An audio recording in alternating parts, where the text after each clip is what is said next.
Kilala ang binatang si Narciso sa baryo nila dahil mula siya sa pamilya ng mahuhusay na mga antingero. Ang kanyang mga ninuno ay nakilala rin noong panahon ng mga ito. Ang ama naman ni Narciso na si Emilio ay tanyag bilang isang magaling na manunugis ng mga aswang na gumagamit ng iba't ibang klase ng anting-anting at agimat sa pakikipaglaban. Kaya naman, mabigat ang pressure para kay Narciso na maging kagaya ng tatay niya. Alam niya na inaasahan na ng mga tao sa baryo nila na makikilala rin siya gaya ng kanyang ama at ibang mga nauna sa kanila. Isang umaga, gaya ng nakasanayan ng mag-ama, ay nakaupo sila sa labas ng bahay nila habang humihigop ng mainit na kape at pinapanood ang pagsikat ng araw. Si Narciso ay 20 taong gulang na. Matangkad siya at may matipunong pangangatawan. Grabe! Napakaganda po ng umaga ngayon, tay, no? Sana, ganito na lang po palagi ang buhay dito sa baryo. Tahimik, payapa, at walang gulo. Ang katahimikang meron tayo ngayon, anak, ay bunga ng pakikipaglaban at sakripisyo ng ating mga ninuno. Sila ang unang humarap sa mga aswang na gustong sakupin ang baryong ito. Utang natin sa kanila ang bawat umagang kagaya nito. Aba, tay, may ambag ka rin naman dun ah. Natatandaan ko po na humarap ka rin noon sa isang grupo ng mga aswang na gusto ring angkinin ng baryo natin. Grabe, tandang-tanda ko po. Ang galing niyo po makipaglaban noon, tay. Napangiti si Emilio, pero agad ding nabura ang ngiti na yon. Napalitan yon ng lungkot na bumakas sa mga mata nito. Naipagtanggol ko nga ang baryo, pero hindi ko naman nailigtas ang nanay mo. Natahimik si Narciso. Naramdaman niyang biglang bumigat ang hangin sa paligid nila. Ang nanay ni Narciso, na si Lina, ay namatay sa pagsalakay ng napakaraming aswang sa lugar nila. Abala noon si Emilio sa pakikipaglaban ng pasukin ng 2 aswang ang bahay nila. Ipinagtanggol ni Lina si Narciso na noon ay bata pa lang. At dahil doon ay nasawi ito sa harap mismo ni Narciso.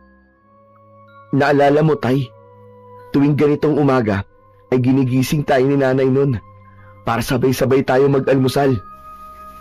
Tama ka, anak. At laging may tuyo at pritong itlog at sinangag. Paborito yun ng nanay mo eh. Kung buhay pa po sana si nanay ngayon, tay, baka siya pa rin ang gumigising sa atin tuwing umaga. Sigurado po ako na mas buhay ang bahay natin, tay. Sinabi mo pa. Nakakamiss din ang pag-aasikaso niya sa ating dalawa. Kahit pagod na siya sa mga gawaing bahay, ay hindi ko kailanman narinig na nagreklamo siya. Ganun niya tayo kamahal na dalawa, anak. Pero tay, bakit pala hindi na ho kayo nag-asawa ulit? Wala namang masama ron, di ba? Saka wala rin pong problema sa akin kung umibig kayo ulit. Kung yun po magpapasaya sa inyo, tay. Napatingin si Emilio kay Narciso. Saglit itong tumahimik bago tumingin sa malayo. Wala naman talagang masama. Maraming ang nagtangkang ipares ako kung kani-kanino. Pero wala akong nakilalang babae na kagaya ng nanay mo. Para sa akin, wala nang hihigit pa sa kanya, anak. Isa pa, ayoko rin pilitin ang sarili ko na umibig ulit. Wala nang hihigit pa sa kanya para sa akin. Pakiramdam ko, kapag nag-asawa pa ako ulit, ay parang nagtaksil na rin ako sa nanay mo. Gusto kong manatiling tapat sa kanya hanggang sa ako ay mamatay. Tumingin si Narciso sa mukha ng kanyang ama at napansin niya na nawala na ang lungkot nito dahil sa ang magagandang bagay na ang pinag-uusapan nila tungkol sa kanyang namayapang ina. Humiling siya na sana balang araw ay makatagpo din siya ng ganong klase ng pag-ibig. Habang tinatapos ni Narciso at Emilio ang kanilang kape, ay isang matandang lalaki ang naglakad palapit sa kanila. Medyo kuba na ito, May mahabang balbas at makapal na bigote na gaya ng manipis nitong buhok ay puro puti na. May hawak itong baston na yari sa kamagong. Ang matandang lalaki ay si Apo Ignacio, ang pinakakilalang babaylan sa kanilang baryo. Kilala ito sa kaalaman nito sa panggagamot, pakikipag-usap sa mga espiritu, at pagsasagawa ng mga sagradong ritual. Dahil doon ay iginagalang ito ng lahat sa kanilang baryo. Apo Ignacio, magandang umaga po sa inyo. Gusto niyo po ba ng kape? Hindi na, Narciso. Kumain na ako ng almusal at nakapagkape na rin ako nung napadaan ako sa kubo ni Doray. Nandito lang ako para makausap kayong mag-ama. Tungkol naman po saan ang pag-uusapan natin, Apo Ignacio. Sa susunod na buwan na ang ritual para sa masaganang ani dito sa baryo natin. 1 taon na naman ang lumipas mula nung huli nating ginawa ang ritual. Kaya kailangan na ulit nating isagawa yon. Ano pong maitutulong namin sa ritual, Apo? Napagdesisyonan ko kasi na si Narciso ang mamuno sa ritual ngayon taon. Hindi kagad nakapagsalita si Narciso. Parang may lumukob na kaba at pagkabigla sa kanyang dibdib. Ha? Ako po, Apong Ignacio? Bakit po ako? Hindi po ba kayo po ang palagi namumuno sa ritual para sa masaganang ani taon-taon? Narciso, panahon na para patunayan mo ang sarili mo sa buong baryo. Nababahala na kasi ako sa mga naririnig kong bulong-bulungan ng mga tao tungkol sa'yo. Sinasabi nilang baka hindi mo kayang sundan ang yapak ng iyong ama. Ayokong hayaan na mabahiran ng pagdududa mula sa mga tao ang pangalan ng pamilya nyo. Lalo na't ang lahi nyo ay mula sa angkan ng matatapag na antingero. Pero wala po akong alam sa pangunguna sa ritual. Baka po magkamali lang ako. Tanging ang paggamit lang po ng agimat at anting-anting ang itinuturo po sa akin ni tatay. Sa tingin mo ba ay pababayaan kita? Nandito ako para gabayan ka. Tuturuan kita, Narciso. Hindi kita pababayaan. Sisiguraduhin ko na malalaman mo ang lahat ng dapat mong matutunan bago ang ritual. Napatitig si Narciso sa kanyang ama na para bang humihingi siya rito ng sagot at ng kumpirmasyon. Tumango si Emilio sa kanya at matipid ng ngumiti. Tumingin ito ng seryoso kay Apo Ignacio pagkatapos. Pumapayag ako, Apo Ignacio. Tamang-tama. Sa susunod na linggo ay 21 kaarawan na ni Narciso. Sapat na ang edad niya para magsagawa ng ritual. Tumango si Apo Ignacio na tila nasiyahan sa sagot ni Emilio. Simula sa mga susunod na araw ay sasanayin ko na siya. Kailangan niyang malaman ang bawat hakbang, bawat salita at bawat galaw sa ritual dahil isang maliit na pagkakamali lang ay maaaring magresulta sa hindi magandang bagay dito sa ating baryo. Maganda ka, Narciso, ngunit huwag kang kabahan at matakot dahil yan ang magiging numero 1 mong kalaban. O siya, sige, magpapaalam na ako at may mga gagawin pa ako. Mag-iingat po kayo, Apo Ignacio. Maraming salamat po. Tumango ang matandang babaylan at naglakad na ito papalayo. Hindi na nagsalita pa si Narciso. Ang tahimik na umagang yon ay biglang nagulo dahil sa pagdating ni Apo Ignacio. Hindi niya kasi akalain na ipagkakatiwala nito sa kanya ang pamumuno sa isang pinakamahalagang ritual na taon-taong ginagawa sa kanilang baryo. Hindi siya sigurado kung kaya niya yon, pero ang sigurado siya ay hindi na siya maaaring tumanggi dahil mismong tatay na niya ang pumayag sa gustong mangyari ng matandang babaylan. Kinagabihan, sa hapunan ay tahimik si Narciso. Hindi siya gaya ng dati na maraming kwento sa kanyang tatay. Kahit pa ang paborito niyang adobong manok ang ulam nila, ay tila wala siyang gana. Hindi nagtagal ay napansin ni Emilio ang pagiging tahimik ni Narciso sa pagkain. Sandali lang anak. Parang naninibago yata ako sa'yo. Napakatahimik mo ngayong gabi. May iniisip ka ba? Nababahala at kinakabahan lang po kasi ako, Tay. Iniisip ko po kung kakayanin ko po bang talaga ang pamumuno sa ritual. Baka pwede pa po akong umatras. Kausapin niyo na lang po si Apo Ignacio.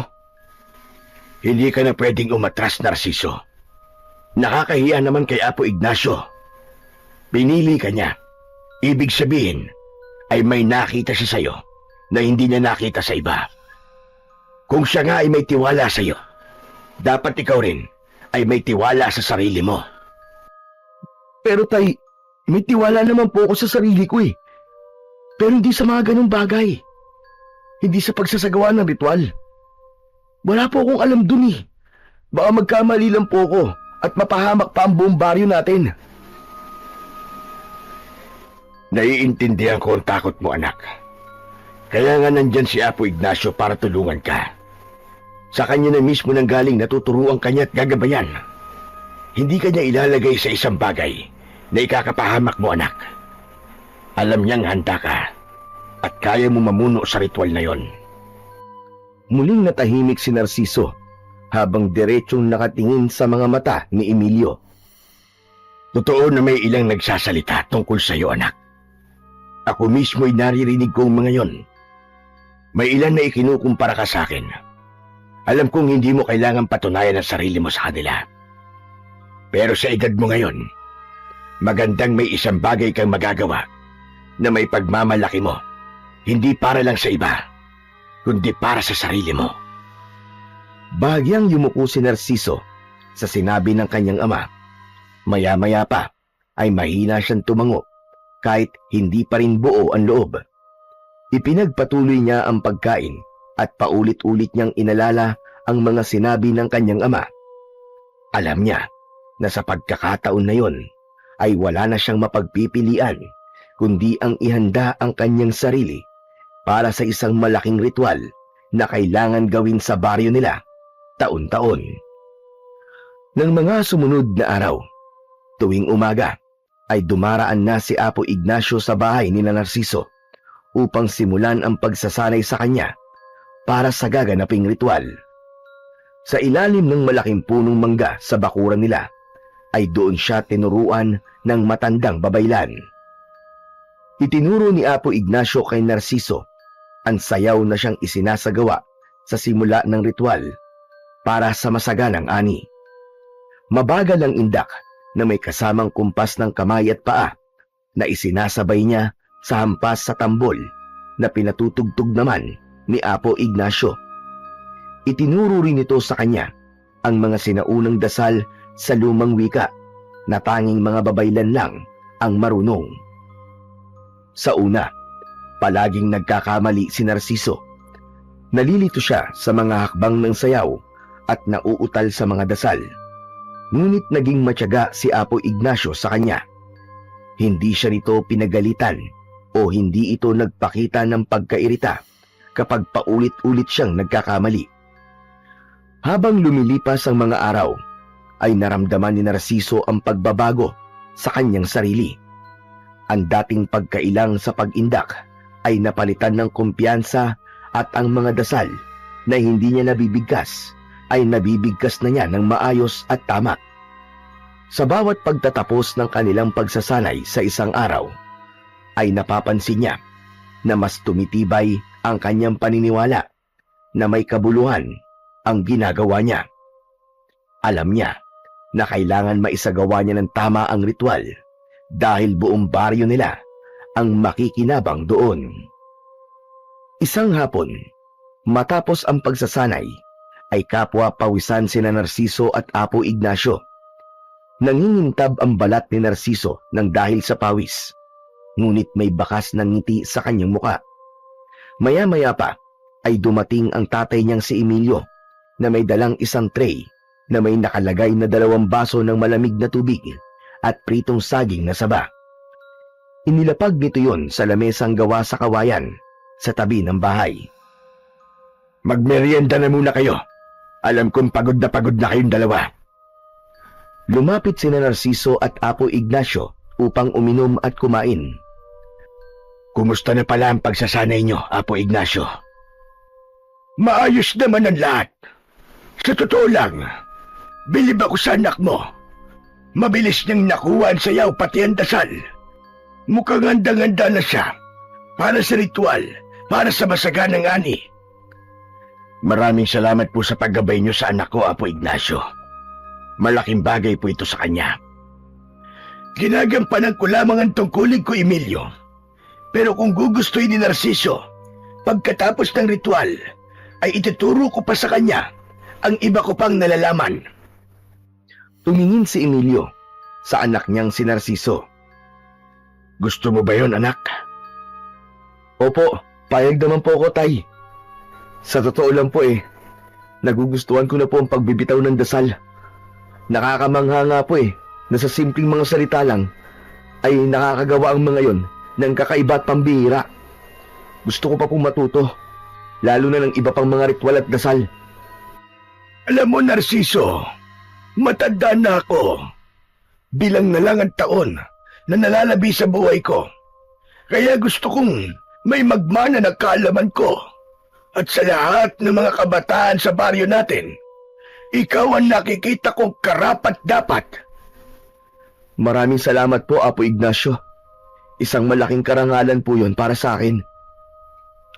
Sa mga narinig ni Narciso, ay naramdaman niya ang kasiyahan sa kanyang puso. Wala siyang pagsisisi na itutuloy niya ang pagsasanay ng ritual para sa masaganang ani dahil nadiskubre niya na hindi lang pala ang paggamit ng anting-anting o mga agimat ang interes niya. Nais niyang maging kagaya ni Apo Ignacio na mahalagang mamamayan sa kanilang baryo dahil sa mga bagay na nagagawa nito na nakikinabang ang maraming tao. Maagang nagising si Narciso ng umagang yon. Agad siyang nagdasal at nagpasalamat sa Diyos dahil nadagdagan ng isa pang taon ang kanyang buhay. Kaarawan niya ng araw na yon, kaya masaya siya. Paglabas niya ng kanyang maliit na silid, ay naabutan niya ang tatay niyang si Emilio na naghahain ng bagong luto na pansit. Meron ding tinapay sa pagkainan. O anak, gising ka na pala. Maligayang kaarawan sa'yo. Salamat po, Tay. Pero sana po, hindi na po kayo nag-abala. Sigurado ko nang aga niyong nagpunta sa palengke para mamili. Maliit na bagay lang ito, anak. Saka isang beses sa isang taon lang naman ang kaarawan mo. Kaya dapat ay maghanda tayo kahit na papano. O siya, halika na. Maupo ka na at para makakain na tayo. Mamaya ay dadalang ko ng pansit si Apo Ignacio pagkatapos natin kumain. Nakangiting umupo si Narciso. Nagdasal muna sila bago kumain. Pinuri ni Narciso ang luto ng tatay niya na labis naman itong ikinatuwa. Ngunit habang kumakain na mag-ama, ay tumayo si Emilio at pumasok sa silid nito. Paglabas nito, ay may dala itong isang maliit na kahon na gawa sa kahoy. Umupo ito sa tabi ni Narciso at dahan-dahang binuksan ng kahon. Sa loob nun ay isang kwintas na may palawit na tila na tuyong kaliskis ng kung anong hayop. Ang dala nito, makintab yun at halos kasing laki ng kanyang hinlalaki sa kamay. Tay, ano po yan? Ito'y isang kaliskis na sinaunang ibon, anak. Ipinamana ito sa akin ng tatay ko, na minana rin niya sa lolo niya. Sinasabing ito ay nagmula pa sa sinaunang ibon na nabuhay nung panahon na wala pang tao dito sa mundo. Kung ganun po, Itay, napakatagal na po pala ng kaliskis na yan. Nakapagtataka na hanggang ngayon, ay buo pa rin po yan. Marami talagang bagay dito sa mundo, anak, na mahirap paniwalaan. Pero totoo, makapangyarihan ang kaliskis na ito. Dahil to ay dinadasalan at niriritwalan upang maging mabisang sandata laban sa mga aswang. Kapag suot mo ito, magkakaroon ka ng kakaibang lakas. Lahat ng sandatang mahahawakan mo ay magiging epektibo laban sa kasamaan. At kung bilog ang buwan, ay lalakas palalo ang kapangyarihan nito. Hindi ko po alam, Tay, na may ganyan pala kayong tinatago. Siguro yan po ang tumulong sa inyo nun, kaya matagumpay niyo pong nalalabanan ng mga aswang. Tama ka, anak. Ang kaliskis ng sinaunang ibon na ito ang naging sandigan ko noon. Pero simula nang tumahimik ang baryo natin at wala nang aswang na nagpapakita, ay itinabi ko na lang ito. Pero Tay, bakit niyo po ipinapakita sa akin yan ngayon? Naglakad si Emilio papunta sa likod ng nakaupong si Narciso. Maraan nitong isinabit sa liig ni Narciso ang kwintas na siya namang ipinagtaka niya. Anak, yan ang regalo ko sa iyo ngayong kaarawan mo. Ipinagkakatiwala ko na yan sa iyo, sapagkat nararamdaman ko na ikaw ang nararapat na mag-ingat niyan. Pero Tay, hindi ko po kayang tanggapin ito. Masyado po itong mahalaga sa inyo. Malaki ang tiwala ko sa iyo na kaya mong gamitin sa kabutihan ng kapangyarihan niyan, Narciso. Nakikita ko sa iyo ang determinasyon na gusto mong matutunan ng lahat ng bagay. Tanggapin mo yan dahil naniniwala ko na darating ang panahon na magagamit mo yan, anak. Hindi na nakapagsalita pa si Narciso. Hinawakan niya ang palawit ng kwintas at habang nakatitig siya roon, ay naramdaman niyang tila buhay yun. Naramdaman niya ang init ng kaliskis ng sinaunang ibon. Bagamat hindi siya sigurado kung magagamit ba niya ang bagay na yon, ay hinayaan na lang niya ang kanyang ama sa nais nito na ipagkatiwala sa kanya ang isang bagay na mahalaga para rito. Sa mga sumunod na araw, ay naging bahagi na ng pang-araw-araw na buhay ni Narciso ang pagsasanay ng ritual para sa masaganang ani. Tuwing umaga, bago pa sumikat ang araw, ay nagtutungo na siya sa likod ng kanilang bahay upang magsanay ng mga dapat niyang gawin. Inulit-ulit niya ang mga dasal hanggang sa kabisado na niya yon, kahit nakapikit pa siya.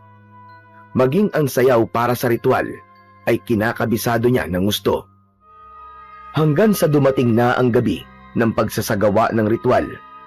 Sa gitna ng malawak na palayan ay nakatayo si Narciso habang nakasuot ng sagradong kasuotan na yari sa hinabing abaka. Ang telang nakapalibot sa ulo niya ay may mga simbolo na isinulat gamit ang pulang tinta. Nasa likuran niya ang kanyang amang si Emilio, si Apo Ignacio at ang karamihan sa mga taga-baryo. Sa gilid naman ay naroon ang mga kalalakihan na may hawak na tambol na siyang tutugtog sa sayaw ni Narciso mamaya. Kinakabahan ng bahagya si Narciso, pero buo ang kanyang loob. Tandaan mo, Narciso, dapat ay wala kang magiging pagkakamali sa ritual na iyong gagawin. Kahit maliit lang, ay maaaring magbago ang takbo ng ritual at iba ang magiging bunga nito. Huwag po kayo mag-alala, Apo Ignacio. Alam ko na po ang gagawin ko. Ilang araw po ako nagsanay upang masiguro ko na wala akong maling magagawa. Mabuti naman kung ganon. May tiwala kami sa iyo, Narciso. Sa sandaling mawala na ang buwan sa likod ng ulap, ay maaari ka nang magsimula. Tandaan mo, kapag nagkamali ka, ay hindi na maaaring ulitin ang ritual. Kada taon, ay isang beses lang ito pwedeng gawin. Matyagang naghintay si Narciso. Nang tuluyan ng lumitaw ang bilog na buwan mula sa ulap, ay nagkaroon ng kakaibang liwanag ang paligid. Lumingon si Narciso kay Apo Ignacio at tumangulang ito bilang hudyat na kailangan niya nang simulan ang ritual. Huminga ng malalim si Narciso. Dahan-dahan siyang nagsimulang sumayaw. Kasabay ng sayaw ay binigkas niya ang sinaunang dasal na itinuro sa kanya ni Apo Ignacio. Siniguro niya na tama ang kanyang pagbigkas ng bawat salita. Habang patuloy ang kanyang pagsasayaw, ay hinugot niya ang patalim na nakasukbit sa gilid ng kanyang bewang. Hindi siya nag-alinlangan na hiwaan ang kaliwa niyang braso gamit ang patalim. Masakit, pero hindi siya nagpakita ng kahit na anong reaksyon. Hinayaan niyang pumatak ang dugo niya sa lupa. Sa huling bahagi ng ritual ay lumuhod si Narciso. Yumuko siya at hinalikan niya ang lupa. Nang tumayo siya ay nagulat ang lahat nang biglang yumanig ang lupa. May ilang tao na napasigaw at meron din na tumakbo. Mula naman sa pinagpatakan lupa ng dugo ni Narciso ay isang pagbitak ang nangyari. Mula sa bitak na yon ay lumabas ang isang makapal na itim na usok. Lumipad yun sa ere at nagpaikot-ikot na parang may sarili yung buhay. Hindi nagtagal ay nawala ang usok at tila sumama yon sa hangin. Naramdaman ni Narciso ang biglang pagbigat ng hangin. Napalingon siya sa paligid ng isang malakas na halakhak ang narinig niya na sa tingin niya ay siya lang ang nakakarinig. Lumapit sa kanya si Emilio habang nakasunod dito si Apo Ignacio. Hinawakan ni Emilio ang magkabilaan niyang balikat at tumingin ito sa kanya nang may pag-aalala. Anak, ayos ka lang ba?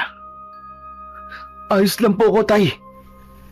Hindi dapat ganito ang kinalabasan ng ritual. Hindi dapat iyayanig ang lupa. At lalong, hindi dapat may lumabas na itim na usok. Anong nangyari, Narciso? Sigurado ka bang ginawa mo ng tama ang ritual? Opo, sigurado po ko, Apo. Ginawa ko po ang ritual. Nakita niyo naman po, sinunod ko po ang sayaw at dasal. Apo Ignacio, sa palagay niyo po ba, ay may dapat ba tayong ipag-alala sa nangyaring ito?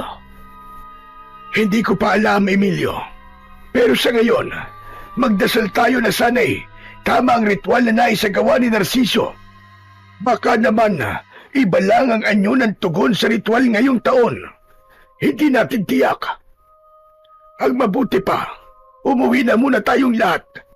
Magpahinga tayo at bantayan natin ang mga mangyayari sa mga susunod na araw. Nagtinginan ang mga tao sa likuran nila at isa-isa nang nagsimulang mag-alisan habang nagbubulungan. Si Emilio naman ay inakay si Narciso paalis sa gitna ng palayan. Hindi na nagsalita pa si Narciso, bagkus ay tahimik lang siyang sumabay sa ama habang tinatahak nila ang madilim na daan pabalik sa kanilang tahanan. Paulit-ulit niyang binalikan ang ginawa niyang ritual at inisip niya kung saan siya may nagawang pagkakamali. Ngunit wala siyang maisip na ginawa niyang hindi tama. Nang makarating na si Narciso sa bahay, ay agad siyang naupo. Laman pa rin ng isip niya ang ginawa niyang ritual kanina. Kumuha ng tela si Emilio at inilagay nito yon sa sugat niya sa braso. Naguguluhang tumingin si Narciso sa kanyang ama. Tay, lubos ako nag-aalala. Paano po kung may masamang mangyari dahil po sa ritual na ginawa ko? Dapat pala talaga ay umatras na lang ako nung una pa lang eh. Hindi ko na dapat pinilit ang sarili ko. Kapag may nangyari sa mga tao dito sa baryo, ay walang dapat sisihin kundi ako. Anak, tama na. Huwag mong hayaan na pangunahan ka ng takot. Hindi mo alam kung ano talaga ang ibig sabihin ng nangyari. At kung may mali man, hindi ibig sabihin na ikaw kagad ang may kasalanan. Pero ako po ang gumawa ng ritual, Tay. Hindi po ba sinabi ni Apo Ignacio na kahit maliit na pagkakamali ay wala dapat? Iniisip ko po kanina pa kung saan parte po ako nagkamali. Tensyonado na si Narciso ng sandaling yon. Nanginginig ang buo niyang katawan. Dahil doon ay niyakap na siya ng maigpit ng ama niyang si Emilio at tinapik-tapik ang likod niya. Narciso, anak, kahit anong mangyari, lagi lamang ako naririto. Hinding-hindi kita pababayaan. Kung alam mo sa sarili mo na wala kang nagawang pagkakamali sa ritual, ay yun ang paniwalaan mo. Dahan-dahang napapikit si Narciso habang nakayakap sa kanyang ama at kahit paano ay nabawasan ang kanyang pangamba. Tahimik siyang nagdasal na sana ay walang masamang idulot ang ritual na ginawa niya kanina. Simula noon ay nagbantay na sina Narciso sa mga maaaring mangyaring hindi maganda sa kanilang baryo. Ilang araw pa ang lumipas at sumiklab ang balita sa baryo nila tungkol sa 2 bangkay ng lalaki na natagpuan sa gitna ng palayan. Wakwak ang tiyan ng mga yon at halos wala ng dugo sa katawan. May ilan na nagsabi na aswang ang pumatay sa 2. Mabilis na kumalat ang takot sa buong baryo at si Narciso ay mabilis na nilamon ng kanyang konsensya. Ang unang pumasok sa isipan niya ay yun na ang resulta sa pagkakamaling nagawa niya sa ritual, kung meron man. Ngunit sa kabila ng kanyang pangamba, patuloy ang kanyang ama sa pagpapaalala na wala siyang dapat ikatakot at maaaring ang nangyari ay nagkataon lamang. Isang umaga, habang abala si Narciso sa pagwawalis sa harapan ng kanilang bahay, ay nakita niyang palapit sa kanya si Apo Ignacio. Sinalubong niya ito upang magmano. "Mano po, Apo Ignacio. Magandang umaga po. Ano pong sadya niyo?" Narciso iyo, kailangan ko kayo makausap ng tatay mo. Nandito ba si Emilio? "Opo, nasa likod po siya. Sandali lang po, tatawagin ko si tatay." Kinabahan si Narciso habang naglalakad siya papunta sa likod ng bahay. Napansin niya ang kaseryosohan sa mukha ng matandang babaylan na parabang may sasabihin ito na hindi maganda. Pagdating niya sa likod ng bahay ay naabutan niya ang tatay niyang si Emilio na nagsasalansan ng mga kahoy na sinibak nito. "Tay, nasa harap po si Apo Ignacio. Kailangan daw po niya tayong makausap." Tungkol daw saan? "Hindi ko po alam, tay. Ang mabuti pa po siguro ay puntahan na lamang po natin siya para malaman natin kung anong sadya niya." Hindi na nagtanong pa si Emilio at magkasama na silang pumasok sa bahay. Nadatnan nilang nakaupo si Apo Ignacio sa mahabang upuang kawayan. Umupo si Emilio sa tabi ni Apo Ignacio, habang si Narciso naman ay naupo sa isang pang-isahang upuan sa tapat ng matanda. Huminga ng malalim si Narciso dahil malakas ang pakiramdam niya na hindi maganda ang sasabihin ng matandang babaylan. Ano pong pag-uusapan natin, Apo Ignacio? Parang sobrang importante naman po at talagang sinadya niyo pa kami dito sa aming bahay. Siguro naman ay nabalitaan na ninyo ang tungkol sa bangkay ng 2 lalaki na natagpuan sa gitna ng palayan. May nagsabi rin sa akin na may nakakita raw sa pumatay sa mga yon. Isa raw nila lang na may maitim na balat at mahabang puting buhok. Ibig sabihin po ba, isang gabunan ang pumatay sa kanila?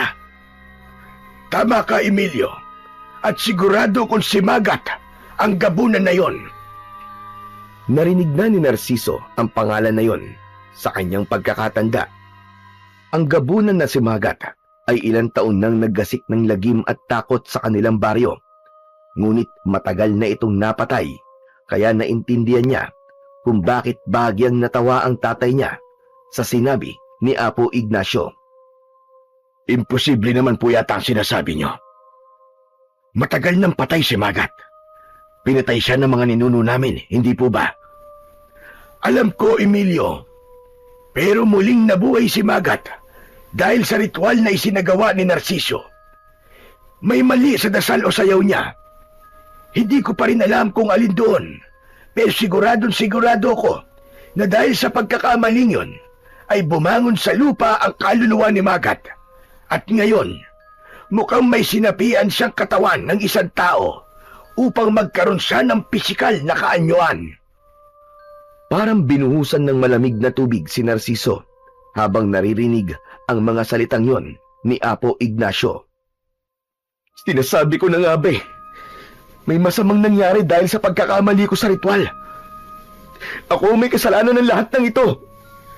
Huwag mong sisihin ang sarili mo, anak. Hindi mo ginusto ang nangyari. Huwag kang mag-alala dahil gagawin natin ang lahat para maibalik sa libingan si Magat. Tama ang tatay mo, Narciso. Hindi mo dapat sisihin ang sarili mo. Pero ipapaalala ko lang na hindi basta-bastang gabunan si Magat. Napakalakas niya, mapanlinlang at walang awa. Hindi siya katulad ng ibang nilalang na nalabanan natin noon. Pero sa ngayon, ay sa atin-atin muna ang bagay na ito. Hindi ito pwedeng malaman ng iba dahil kilala niyo mga tao sa baryong ito. Sisisihin nila si Narciso at baka kung ano pa ang gawin nila. Napalunok si Narciso. Bigla niyang naalala ang mga tao sa baryo nila. Alam niya na kailangan nilang maghanda at mag-ingat sa mga susunod na gabi dahil paniguradong aataking muli ang gabunan na si Magat. Simula noon ay hindi na muling nakatulog ng mahimbing si Narciso. Gabi-gabi siyang ginigising ng kanyang konsensya. Kaya naman, palagi siyang puyat at walang lakas sa umaga. Hanggang isang gabi, ay bigla na lamang sumalakay si Magat sa kanilang baryo. Nakipaglaban ng tatay niya at ang ilang kalalakihan, pero hindi napigilan ng mga ito ang bangis ng gabunan. Maraming pinatay si Magat ng gabing yon. Maging sa mga nakipaglaban na mga kalalakihan ay may mga namatay din. Matapos ang laban ay sinabi ni Emilio kay Narciso na iba si Magat sa mga aswang na nakalaban nito. Kahit kasi mag-isa lang si Magat, ay kayang-kaya nitong talunin ang puwersa ng mga kalalakihan sa baryo nila. Kinaumagahan ay nagdesisyon si Narciso na lumabas. Sa tabi ng kalsada ay nakita niya ang mga nakahanay na bangkay na puro biktima ng gabunan. Marami rin ang umiiyak habang yakap ang nasawi nilang mahal sa buhay. Nang mapansin si Narciso ng ilang tao na naroroon, ay lumapit ang mga ito sa kanya at sinigawan siya. May iba na nagmura pa at kulang na lang ay saktan siya. Sinisi siya ng lahat dahil ayon sa mga ito, kung hindi siya nagkamali sa ritual para sa masaganang ani, ay hindi yun mangyayari. Agad namang lumapit ang tatay niyang si Emilio kay Narciso para protektahan siya sa mga galit na mga tao.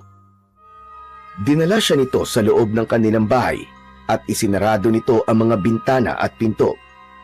Napaupo na lamang si Narciso sa isang sulok. Dinig pa rin nila ang sigawan ng mga tao sa labas.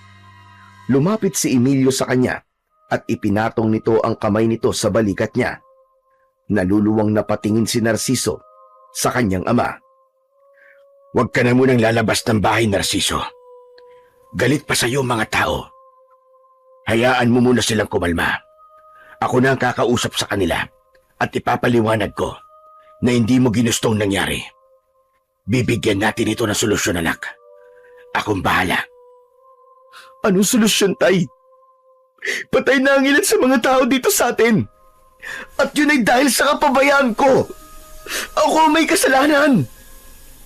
Tumigil ka, anak. Hindi mo ito ginusto. Hindi mo ginusto yun. Pero ako nagkamali sa ritual. Ako po ang bumuhay kay Magat. Pakiramdam ko, ako ang pumatay sa mga taong yun. Natigilan si Emilio. Matiim itong nakatingin sa kanya na parang nag-iisip. Ang hindi ko lang maintindihan ay kung paano nalaman ng mga tao na dahil sa ritual mo ay nabuhay si Magat. Hindi ba tayong tatlo lang ni Apo Ignacio ang nakakaalam ng bagay na yon? Hindi po kaya may iba pang pinagsabihan si Apo Ignacio?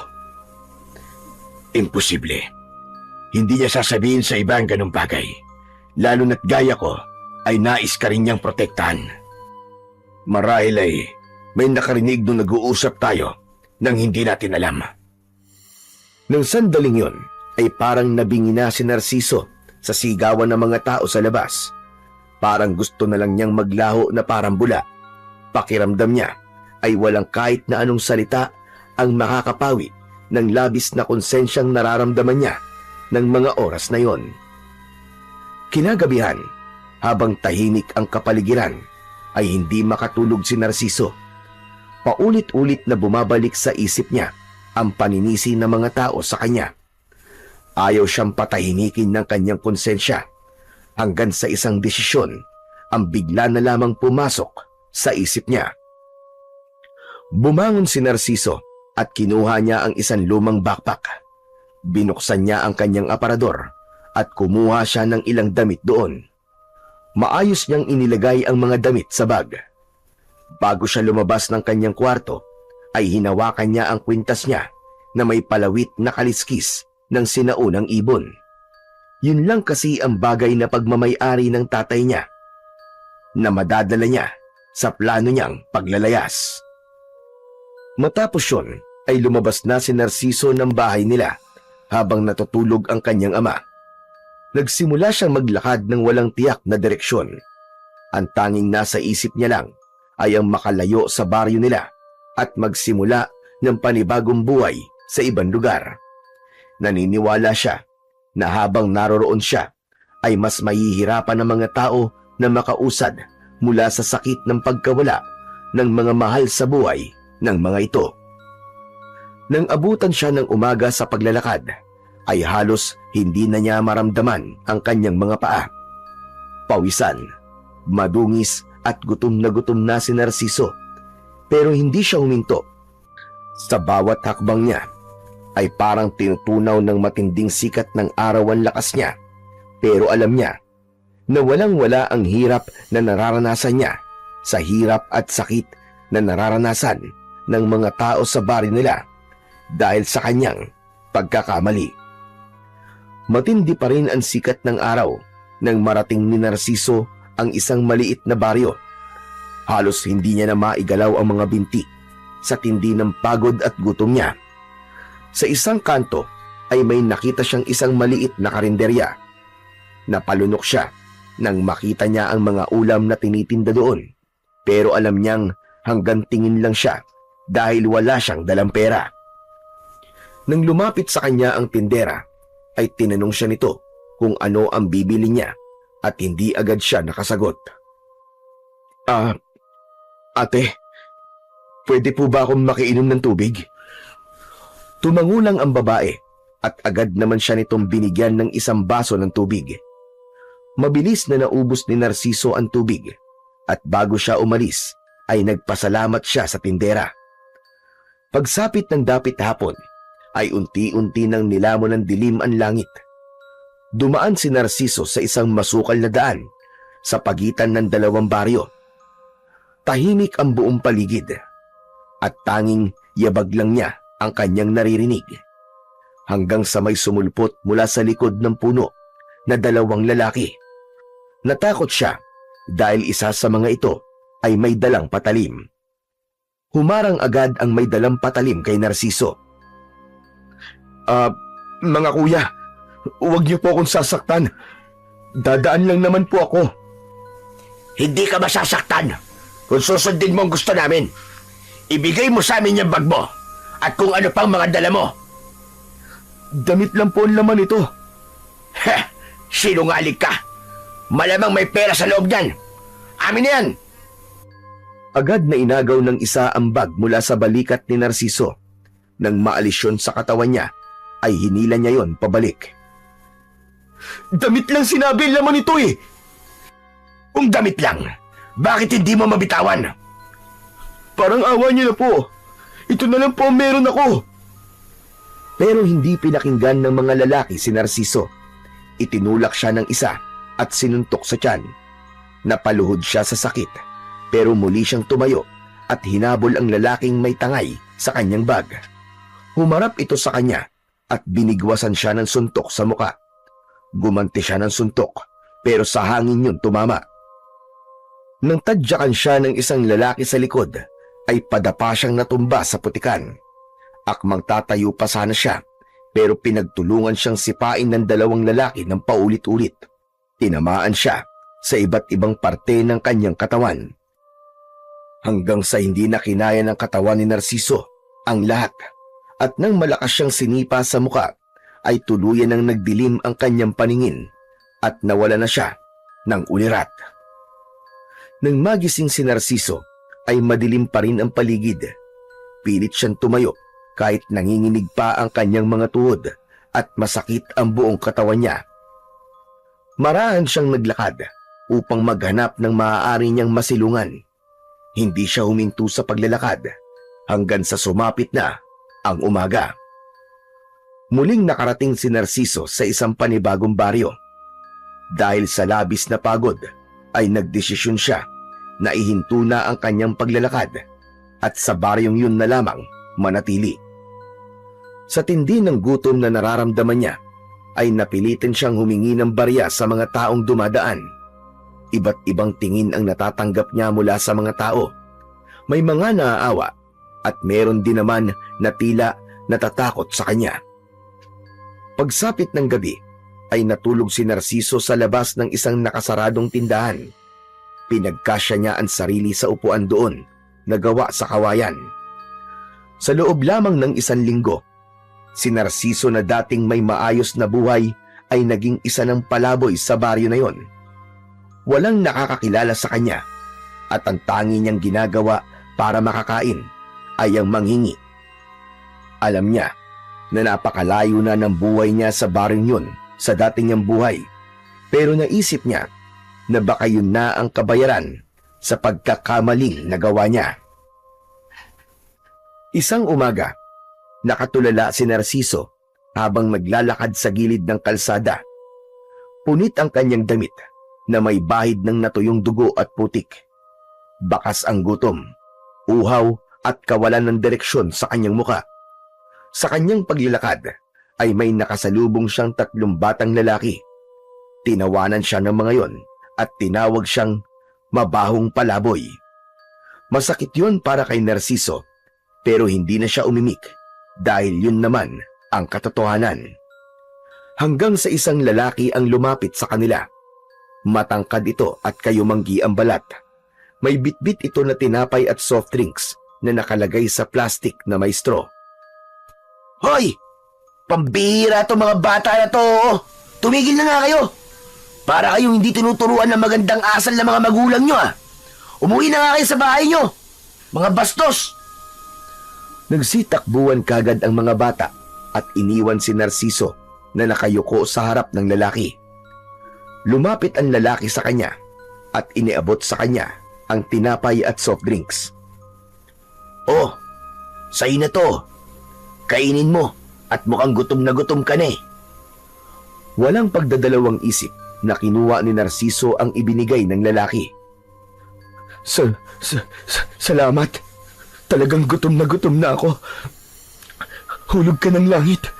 Maraming salamat sa'yo." "Wala yun.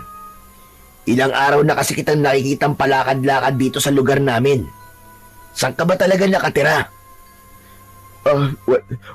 Wala akong bahay eh." "Ganun ba?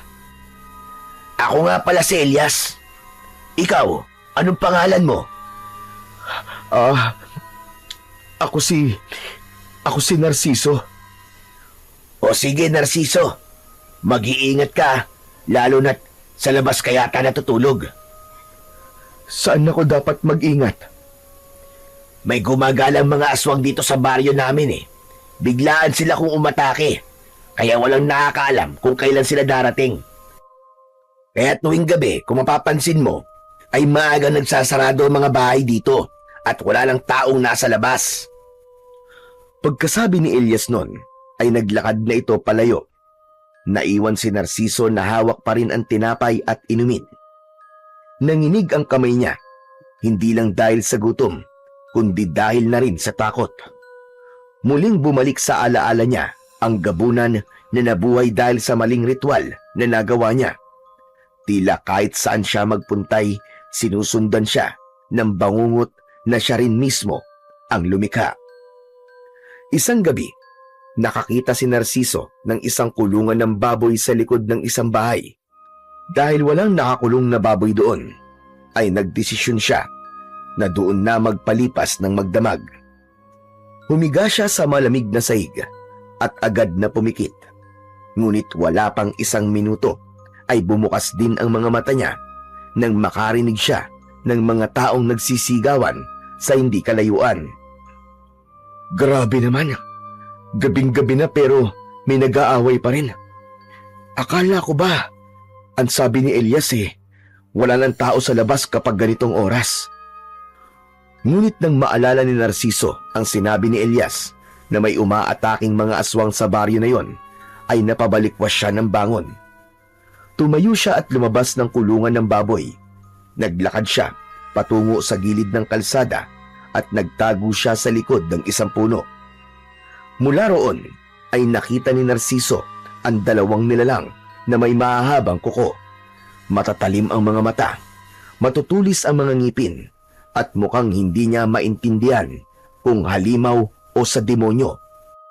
Napagtanto niya na ang mga nilalang na yon ay mga aswang. Pinagtutulungang lapain ng dalawang aswang ang isang lalaki na wala ng buhay. Nanigas si Narciso. Pakiramdam niya'y binuhusan siya ng malamig na tubig. Nangatog ang kanyang mga tuhod. Kasabay ng matinding takot ay bumalik sa alaala niya ang mga bangkay na nakahanay sa gilid ng kalsada matapos ang pag-atake ng gabunan sa kanilang baryo. Kailangan may gawin ako. Kung noon, wala akong nagawa para ipagtanggol ang mga tao sa baryo namin. Dito ay babawi ako. Luminga si Narciso sa paligid upang maghanap ng kahit na anong bagay na maaari niyang gamitin sa pakikipaglaban. Hanggang sa nakita niya ang isang kawayan na may matulis na dulo na nakasandal sa puno kung saan siya nagtatago. Agad niya yung kinuha at hinawakan yon ng mahigpit. Bago siya sumugod, ay hinawakan muna niya ang kaliskis ng sinaunang ibon na nakasabit sa kanyang leeg. Kaliskis ng sinaunang ibon, bigyan mo ako ng lakas. Hindi lang lakas ng katawan, kundi pati na rin lakas ng loob. Kailangan kong ipagtanggol ang mga tao dito. Tulungan mo ako. Nang bitiwan ni Narciso ang kaliskis ng sinaunang ibon, ay napasinghap siya ng bahagyayong nagliwanag.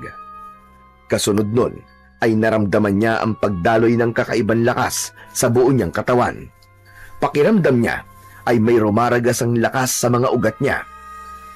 Sa pagkakataon na yon ay alam ni Narciso na handa na siyang makipaglaban sa dalawang aswang. Lumabas siya sa likod ng puno, dala ang matulis na kawayan. Mabilis siyang tumakbo papunta sa mga aswang, at dahil kapwa nakatalikod ng mga yon sa kanya, ay hindi napansin ng mga yon ang kanyang pagdating. Buong puwersang itinarak ni Narciso ang kawayan sa likod ng isang aswang. Lumagpas ang dulo ng kawayan sa dibdib nito na agad nitong ikinasawi. Bumagsak ito sa lupa, habang ang isang aswang naman ay bumaling sa kanya at mabilis siyang sinugod. Dahil alam ni Narciso na wala ng oras para umiwas siya, ay iniharang na lang niya ang kanyang kaliwang braso. Napasigaw siya ng kagatin siya roon ng aswang, ngunit mas lalo niyang naramdaman ang kapangyarihan ng kaliskis ng sinaunang ibon. Niyakap niya ang aswang at buong lakas na ibinilibag ito sa lupa. Umalingaw-ngaw ang dagundong ng katawan ng aswang nang bumagsak ito sa lupa.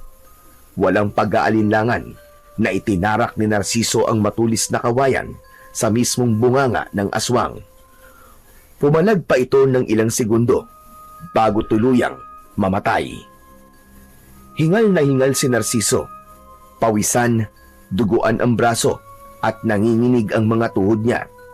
Doon niya napansin na lahat ng tao sa paligid ay nakatingin sa kanya. Hindi niya mawari kung takot o paghanga ang nasa mata ng mga yon, pero mas pinili ni Narciso na umatras at tumakbo palayo.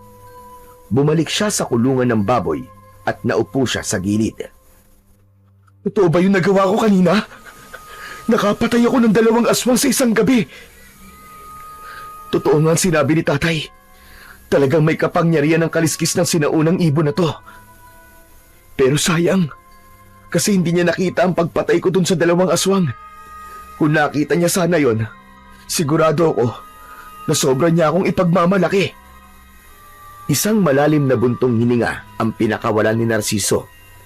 Nanatili siyang nakaupo sa isang sulok habang nakangiti at binabalikan ang masasayang alaala nila ng kanyang ama. Dahil sa pagod matapos makipaglaban sa mga aswang, ay mabilis na nakatulog si Narciso. Kinaumagahan ay nagulat siya nang may biglang tumapik sa balikat niya. Sisigaw sana siya, pero natigilan siya nang makita si Elias sa tabi niya. Agad na tumayo si Narciso at tila nahihiyang napayuko.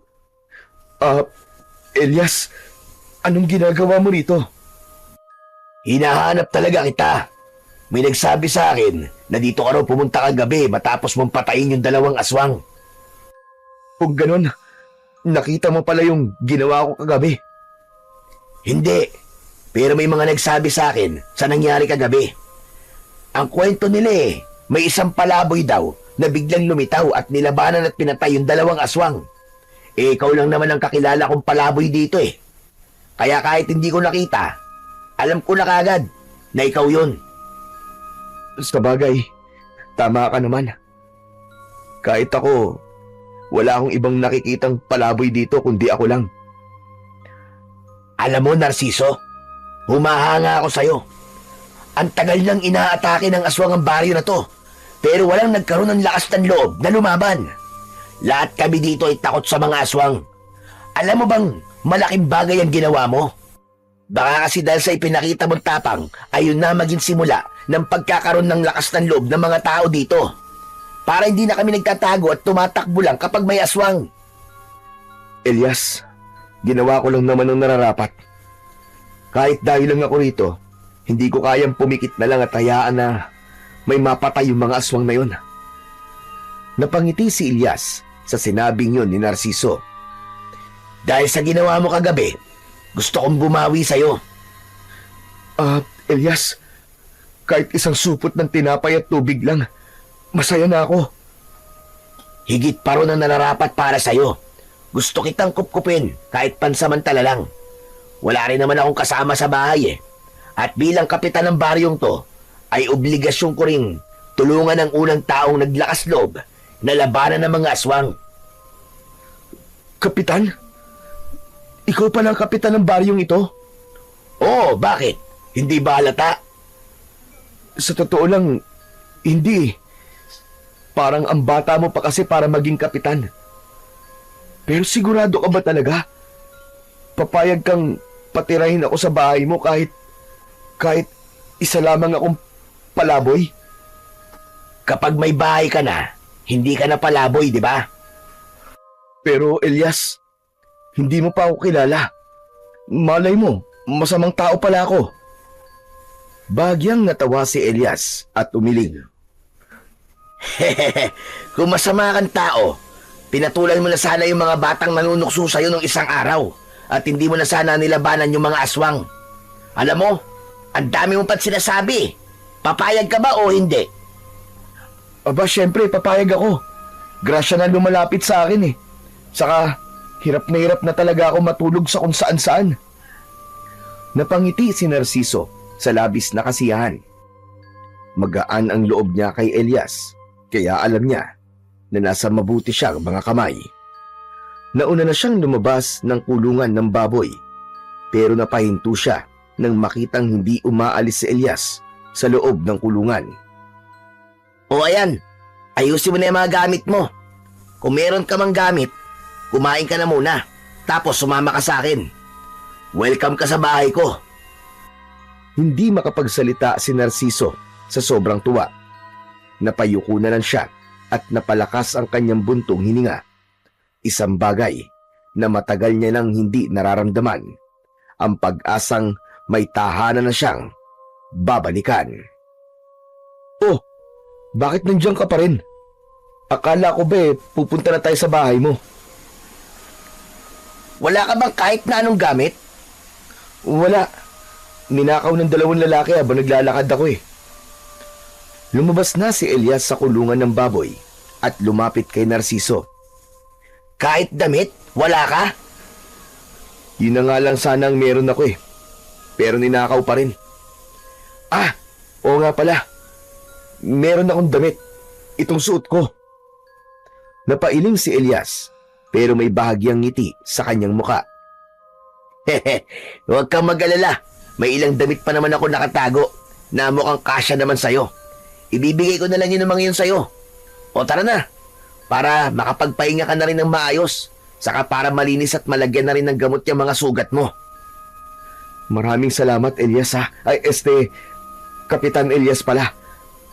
Hulog ka talaga ng langit sa akin. Ikaw naman, Elias na lang. Mas sanay ako na tinatawag lang ako sa pangalan ko. Tumango si Narciso habang bakas sa kanyang muka ang labis na kasiyahan. Hindi nagtagal ay magkasama ng naglakad ang dalawa patungo sa bahay ni Elias. Labis ang pasasalamat ni Narciso na may nagmagandang loob na tulungan siya dahil sabik na siyang makahiga muli sa maayos na tulugan at makakain sa tamang oras. Makalipas ang ilang minuto, ay nakarating na si Narciso sa bahay ni Elias. Katamtaman ng laki ng bahay nito na gawa sa pinaghalong kahoy at simento. May malawak na berandang may mga paso ng halamang namumulaklak at isang duyan na nakasabit sa dalawang haligi. Malinis ang paligid at bagaman simple ang disenyo ng bahay, ay halatang inaalagaan yon ni Elias. Nang pumasok sila, ay bumungad kay Narciso ang maayos at malinis na sala. Itinuro ni Elias sa kanya ang isang pinto na malapit sa kusina. Narciso, yun nga pala magiging kwarto mo rito. Diyan ka matutulog habang nandito ka. Pero bago ka magpahinga, maligo ka na muna. Nasa likod ng banyo ko.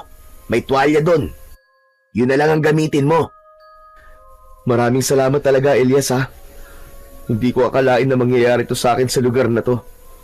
Akala ko habang buhay na ako magiging palaboy.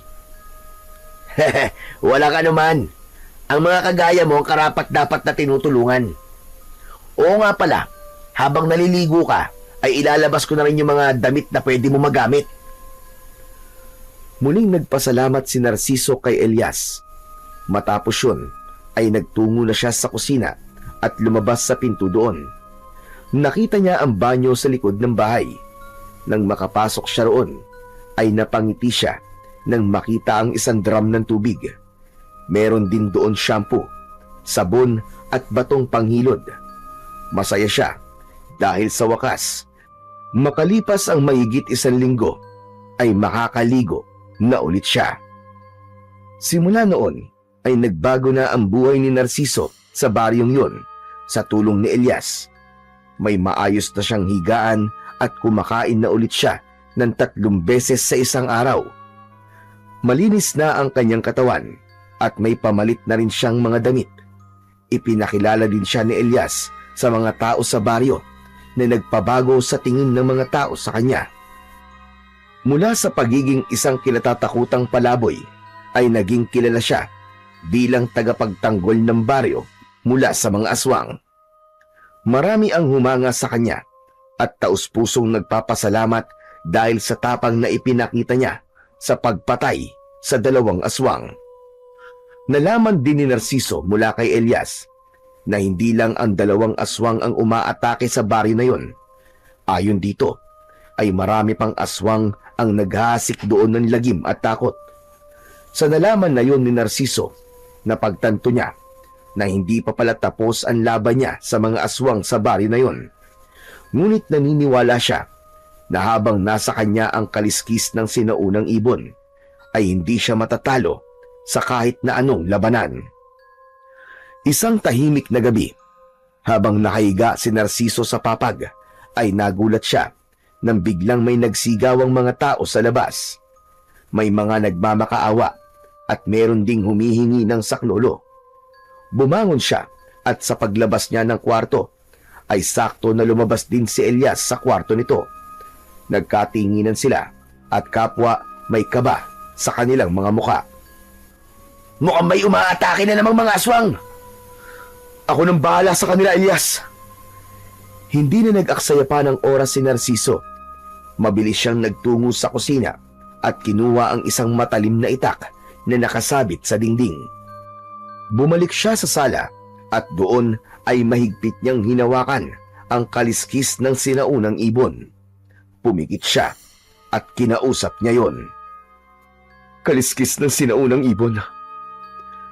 Huwag mong hahayaan na manaig ang kasamaan ngayong gabi. Gabayan mo ulit ako. Tulungan mo akong protektahan ng mga inosenteng tao. Narciso, sandali lang. Ano ba yung kwintas na yan? At bakit mo kinakausap? Elias, saka ko nasasagutin ang mga tanong mo. May mga aswang pa akong kailangang harapin. Hindi na nag-alinlangan pa si Narciso. Mabilis niyang binuksan ang pinto at lumabas. Ang nakita niya ay mas malala kaysa sa inaasahan niya. Napakaraming aswang ang naglipa na sa paligid. Ang iba ay nakapasok na sa mga bahay at nilalapa na ang mga tao o hinihila palabas ang mga nagtatago. Naramdaman ni Narciso ang malamig na hangin na parang dumaan sa kanyang batok at kasabay nun ay ang mainit na pintig ng enerhiyang dumadaloy mula sa kaliskis ng sinaunang ibon sa kanyang katawan. Humigpit ang kapit niya sa hawak-hawak niyang itak. Hindi yun ang laban na inaasahan niya, pero alam niya na sa gabing yun ay hindi siya papayag na magwagi ang mga aswang laban sa kanya.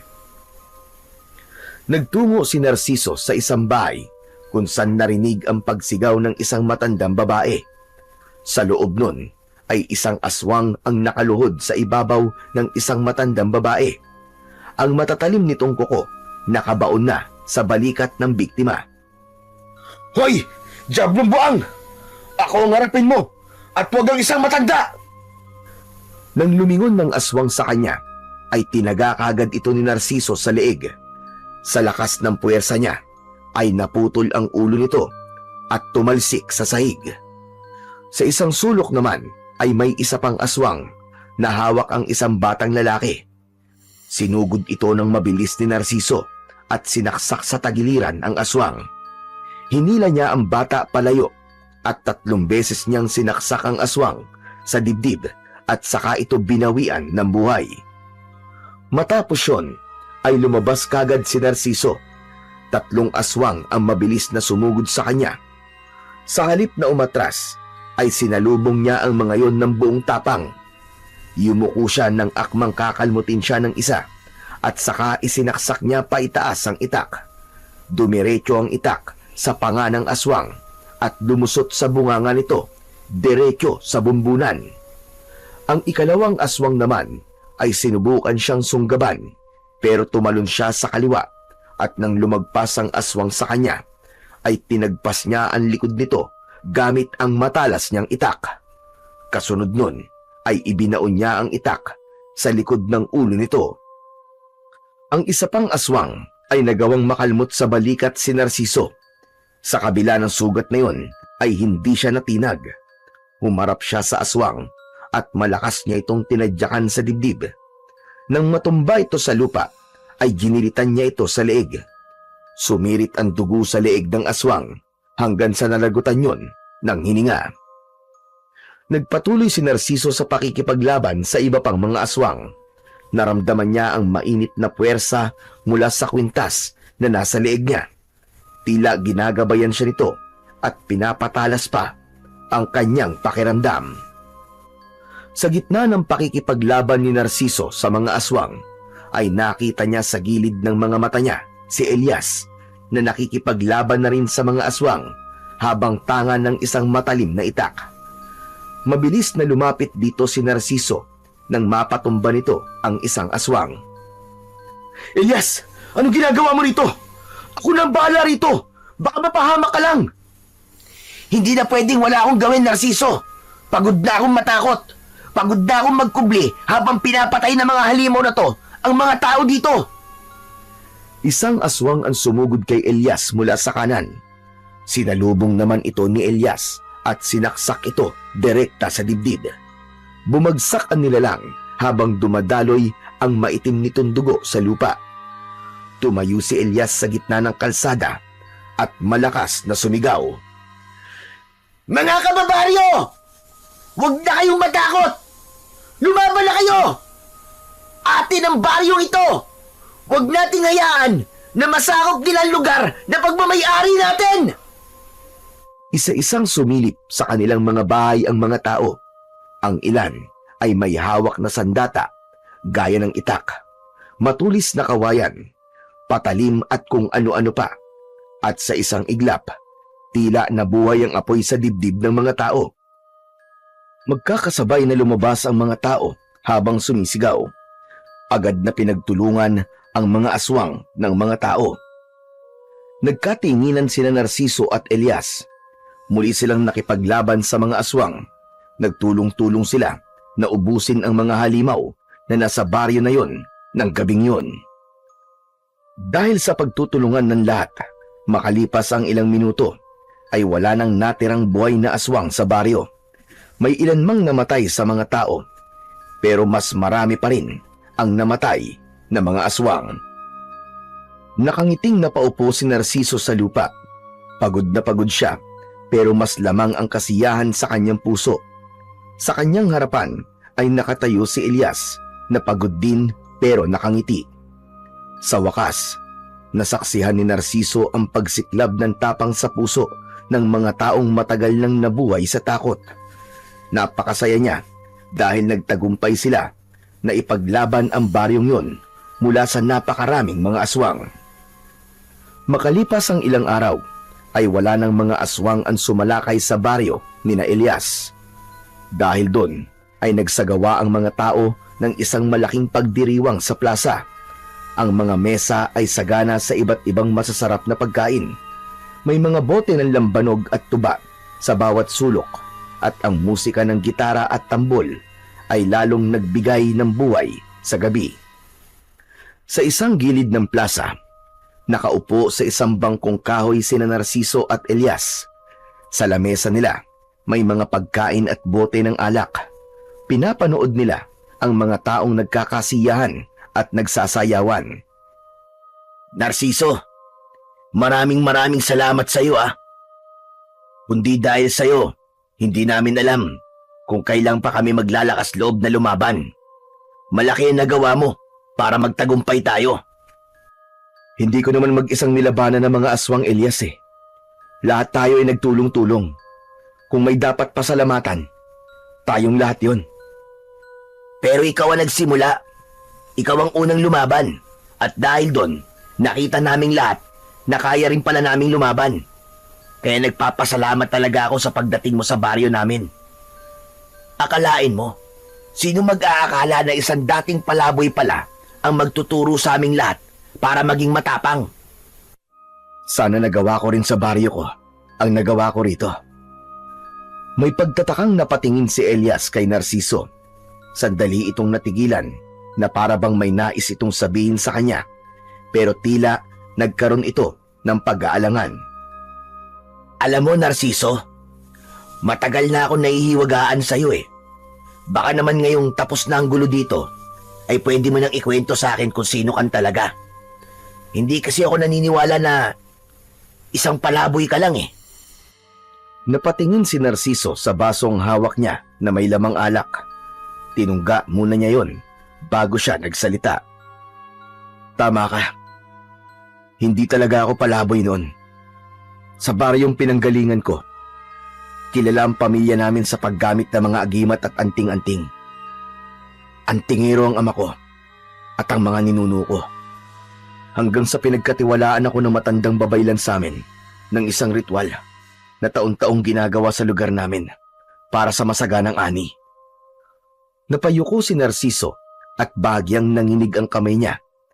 Ipinagpatuloy niya ang pagkikwento kahit na mahirap para sa kanya. Sinabi niya kay Elias ang tila pagkakamaling nagawa niya sa ritual na nagresulta para mabuhay ang isang matagal ng patay na gabunan. At simula noon, nagkaroon na ng patayan sa kanilang baryo. Sinisi ako ng mga tao at sinisi ko rin ang sarili ko. Kaya't imbis na harapin ko ang mga tao na galit sa akin, ay mas pinili ko na lang na umalis. Naglakbay ako ng walang direksyon. Hanggang sa may dalawang lalaki ang pinagnakawan ako at binugbog. Nagpatuloy pa rin ako sa paglalakbay hanggang sa makarating ako rito sa baryo nyo. Dito ako naging isang palaboy. Hindi pala biro ang pinagdaanan mo, Narciso. Napakahirap ng mga nangyari sa'yo. Pero, pwede ko bang malaman ang tungkol sa suot mong kwintas?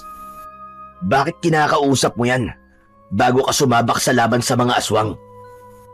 Elias, ang kwintas na ito ay tinatawag na kaliskis ng sinaunang ibon. Mahiwaga at makapangyarihan ang bagay na ito. Isang mutya. Galing ito sa tatay ko, na pinamana naman ng tatay niya, na galing pa sa aming mga ninuno. Ginagamit niya ito noon tuwing may laban siya sa mga aswang. Pinapalakas siya nito at ginagabayan sa kanyang pakikipaglaban. Para pala siyang mutya o gimat. Kaya pala ang galing mo makipaglaban sa mga aswang dahil dyan. Parang gano'n na nga. Ipinagkatiwala niya ito sa akin nung huling kaarawan ko. Hindi niya sinabi kung para saan ko ba ito gagamitin. Pero alam ko na umaasa siya na balang araw, magagamit ko rin ito sa pakikipaglaban sa kasamaan. Nakakalungkot lang na hindi niya nasaksihan kung paano ko hinarap ang mga aswang dito sa baryo niyo. Tumahimik si Elias, napatitig ito sa kawalan na para bang nag-iisip ito ng malalim. Maya-maya pa ay nakangiti itong tumingin kay Narciso. Gusto mo bang makita ng tatay mo kung paano ka lumaban? Malabo na sigurong mangyari yon, Elias. Wala naman ang tatay ko dito sa baryo niyo eh. At mukhang tapos na rin ang gulo dito.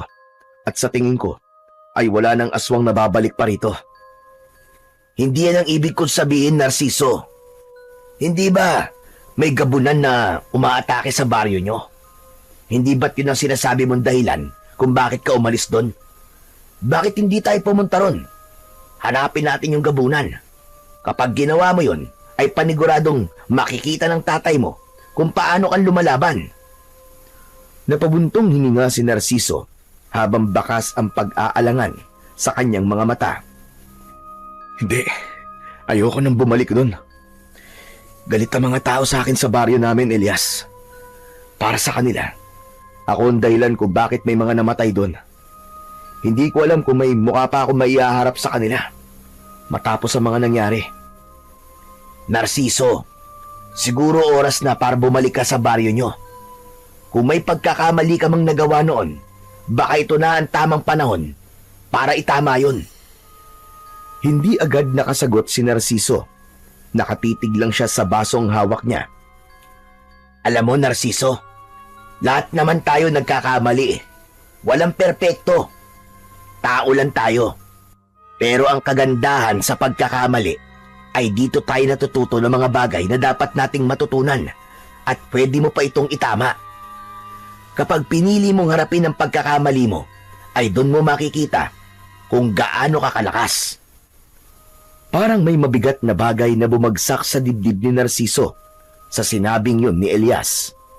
Hindi siya makatingin kay Elias ng diretso at nanatili siyang walang imik habang pinag-iisipan kung dapat ba siyang bumalik sa baryo nila dahil malamang hanggang sa panahon na yon ay nabubuhay pa rin ang mga tao sa takot dahil sa gabunan.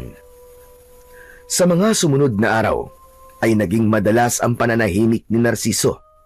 Paulit-ulit niyang iniisip ang sinabi sa kanya ni Elias na baka panahon na para harapin niya ang kanyang nakaraan at itama ang kanyang nagawang pagkakamali. Ngunit sa bawat pag-iisip niya ay bumabalik din ang takot at hiya niya.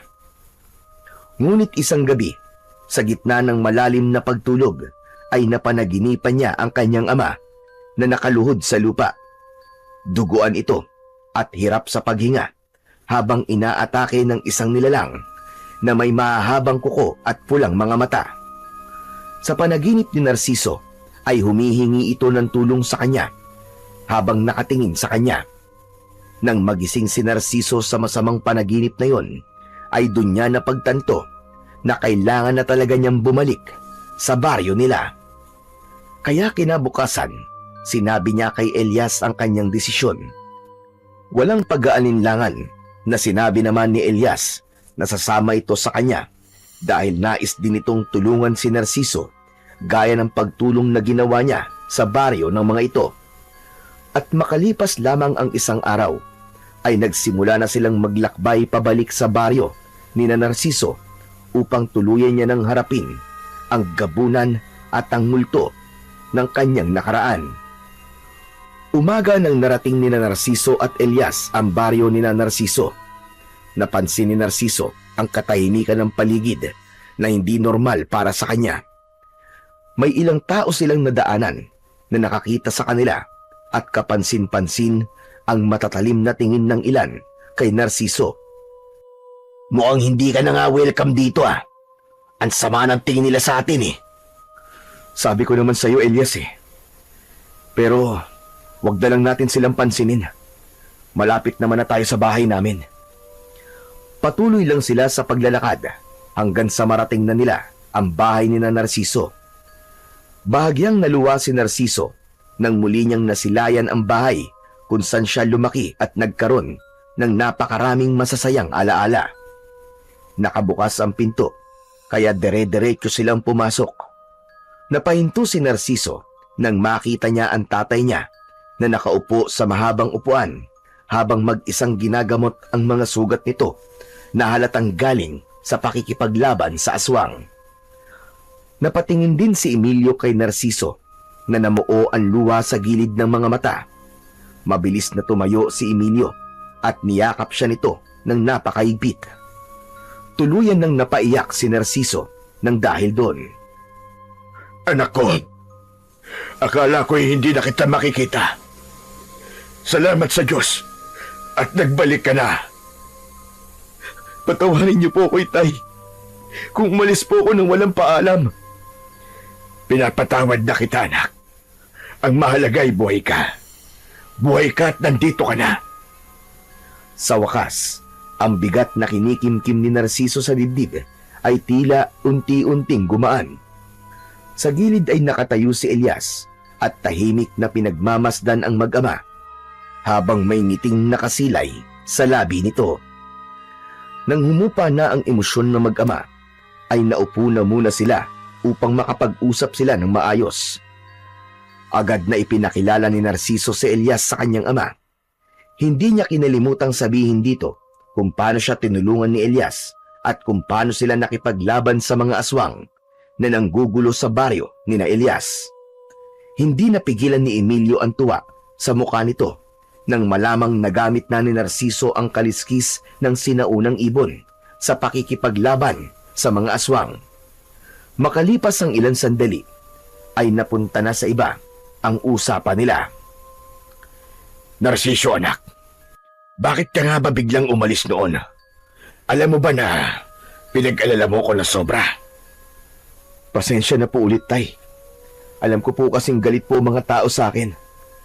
Pakiramdam ko po noon ay hindi ako mabubuhay ng tahimik kung alam ko na galit sa akin ang mga taong nakapaligid sa akin.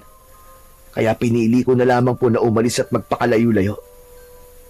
Pero Tay, yan po mga sugat nyo. Dahil po ba yan sa gabunan? Tama ka, anak. Sumalakay na naman kagabi ang gabunan. Halos iilan na lang ang nakikipaglaban ngayon dito sa baryo natin. Karamihan ay takot ng harapin ang gabunan. Pero Narciso, gusto kong malaman mo na wala kang kasalanan sa muling pagbangon ng kaluluwa ni Magat sa libingan niya. Hindi ikaw ang dahilan ng pagkabuhay ng gabunan na yon. Ano po? Kung ganun, ang ibig niyo po bang sabihin wala akong nagawang pagkakamali sa ritual? Mali ang buong ritual, Narciso.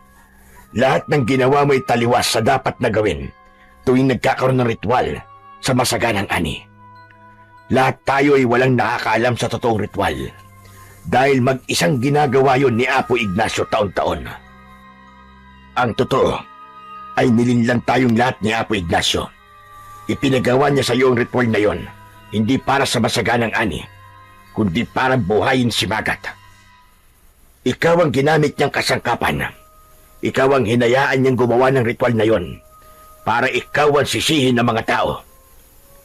Hindi agad nakapagsalita si Narciso sa nalaman niya sa kanyang ama. Para siyang sinampal ng isang katotohanang hindi niya kailanman inakalang magiging totoo. Teka, Tay, parang ang hirap paniwalaan ng lahat po ng sinabi niyo. Si Apo Ignacio, bakit naman po niya gagawin yun? Alam po niya mapapahamak ang buong baryo kung babalik si Magat. Tama ka, anak. Mahirap talagang paniwalaan nung una. Kasi inakala natin na mabuting tao si Apo Ignacio. Tayo ngang lahat, naniniwala na kakampi natin siya. Pinagkatiwalaan natin siya ng buong buo. Pero paano niyo po nalaman ang lahat ng ito, Tay? Nakita ko si Apo Ignacio na naging gabunan. Habang mag-isa ko nagroronda, kinumpronta ko siya at doon na niya inamin ang lahat. Akala niya ay mapapatay niya ako, kaya siguro sinabi niya na sa akin na totoo. Pero nakaligtas ako sa kanya ng gabing yon. Ano po? Isang gabunan po si Apo Ignacio? Kay Apo Ignacio sumapi ang kaluluwa ni Magat. Sa umaga, tao siyang kagaya natin. Pero sa gabi, ay nagiging gabunan na siya. At sa tingin ko, ginagawa niya yun para mas maging makapangyarihan siya at humaba pa ang buhay niya. Ilang segundong hindi nakapagsalita si Narciso. Pilit na prinoseso ng utak niya ang lahat ng kanyang mga nalaman. Hindi niya inasahan na ganun na pala karami ang nangyari sa baryo nila simula nang mawala siya. Nasaan na po ngayon si Apo Ignacio, Tay? Alam ba ng mga tao ang totoo na siya ang dahilan kung bakit bumalik si Magat? Alam na ng karamihan, anak. Pero nagtatago na siya ngayon sa gubat. Kung alam na pala ng mga tao na siya may kagagawa ng lahat, dahil sa kanya sumapi ang kaluluwa ni Magat, bakit parang galit na galit pa rin sa akin ng mga tao, Tay? Nung dumating po kasi kami rito kanina habang naglalakad kami, ay ang sama pa rin ang tingin ng mga tao sa amin. Hati pa rin ang mga tao sa pinaniniwalaan nila, anak. May mga naniniwala pa rin nakakampi si Apo Ignacio. Sila yung mga nabubulag sa mabubuting bagay na nagawa noon ni Apo Ignacio. Malamang, yung mga nakakita sa'yo ay yung nasa panig pa rin ng matandang babaylan na yon. Tay, huwag po kayong mag-alala. Ngayong nakabalik na po ako dito sa baryo natin, ay haharapin ko na po ang gabunan. Gagamitin ko po ang kaliskis ng sinaunang ibon para tuluyang wakasan ang kasamaan niya. Maraming salamat, Narciso. Yan talaga ang inaasahan kong gagawin mo. Ang kaliskis ng sinaunang ibon ay ang pinakamalakas na panlaban sa mga aswang. Kaya mula nang mapasayo ito at mawala ka rito, ay nahihirapan akong talunin siya kahit na anong agimat o anting-anting ang gamitin ko. At hindi mo siya kailangang harapin na mag-isa, anak. Nandito ako at ang ibang mga kalalakihan dito, natutulungan ka. Ako din po, isali niyo ako. Sasama ako sa laban mo, Narciso. Gusto kong bumawi sa ginawa mong pagtulong sa baryo namin. Sa ganitong paraan, ay masuklian ko ang pagpapalaya mo sa amin mula sa mga aswang. Napatingin si Narciso sa dalawa at napangiti siya. Sa tingin niya, ay tamang-tama lang ang kanyang pagbabalik. Nangako siya sa kanyang sarili na sa susunod na makaharap niya ang gabunan ay yun na ang magiging huling gabi nito sa mundo. Hindi na nag-aksaya ng panahon sina Narciso at Emilio. Matapos ang pag-uusap nila, ay agad nilang pinuntahan ang iilang kalalakihan sa baryo na kilala nilang patuloy pa ring lumalaban sa gabunan. Pinangunahan ni Emilio ang pagpapaliwanag sa kanilang plano, habang si Narciso ay tahimik na pinakikinggan ang sinasabi ng kanyang ama. Ang naging plano nila ay hanapin at harapin si Apo Ignacio sa gubat. Maliwanag pa lang ay nagtungo na ang grupo sa gubat upang hanapin ang matandang babaylan. Lahat sila ay armado ng itak, habang ang ilan ay may dalang lampara upang sakaling abutin sila ng dilim, ay makikita pa rin nila ang kanilang dinaraanan. Sumapit na ang gabi, pero hindi pa rin nila nakikita si Apo Ignacio. Tahimik ang paligid at wala pa rin silang makitang senyales ng matandang babaylan, ngunit matyaga pa rin silang nagpatuloy sa paghahanap.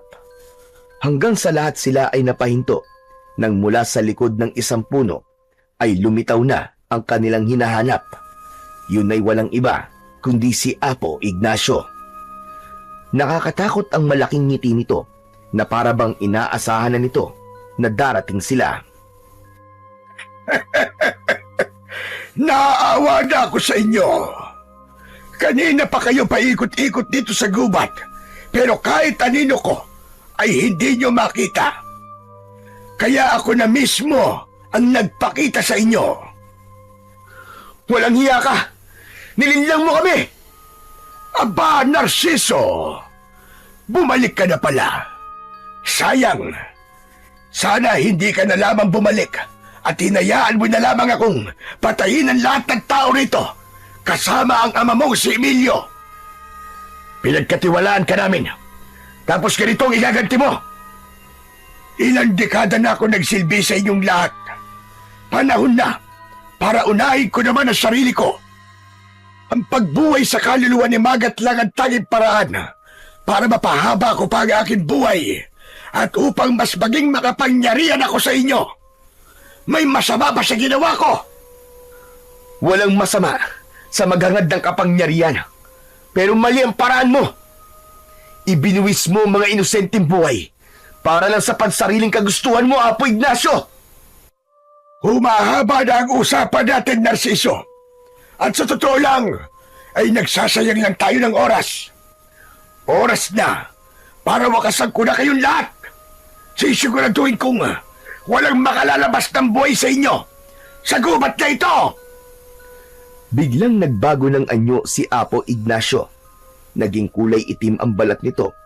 Ang buhok nito ay humaba at naging kulay puti. Ang mga kuko nito at mga ngipin ay naging matutulis. Nanlisik ang mga mata nito at ang katawan nito ay lumaki. Agad na hinawakan ni Narciso ang kaliskis ng sinaunang ibon na nakasabit sa kanyang leeg. Naramdaman niya ang biglang pagdaloy ng isang mainit na enerhiya sa kanyang katawan.